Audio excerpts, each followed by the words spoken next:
Hello बच्चों, आज का प्रश्न है हरिहर काका के लिए उनकी जमीन सबसे बड़ी मुसीबत क्यों बनती जा रही थी? वह अपनी जमीन को लेकर इतना परेशान क्यों होते जा रहे थे? तो आपको इस कहानी में पता चलता है दो पक्ष होते हैं, एक भाई बंधु होते हैं उनके और एक को होता है ठाकुर बाड़ी का महंत। दोनों ही इनकी जमीन के पीछे पड़ जाते हैं, तो कहीं ना कहीं वो उनके लिए गले के फांस बन चुकी थी, है ना?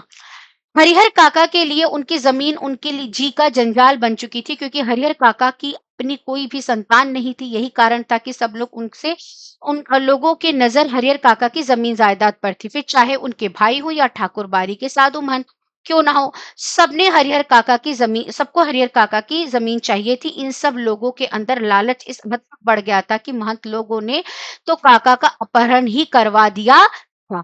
ठीक है? और उनके साथ बहुत ही बुरा व्यवहार किया और काका ने भी परिवार वाले बस उनकी लंबी उम्र की दुआ ना करके उनकी मौत की कामना करते थे, ताकि ये मरेंगे तो ज़मीन इनके नाम हो जाएगी। जिससे उनके जाने के बाद उनकी ज़मीन जायदाद उन लोगों को मिल जाए, क्योंकि हरिहर काका ने तो यह तय कर लिया था कि वह अपने जीते जी कभी भी अपनी ज़मीन किसी के नाम नहीं करेंगे। यही कारण था कि काका जी अपनी ज़मीन की वजह से अत्यधिक संकट में घिरे रहते थे। क्लियर है?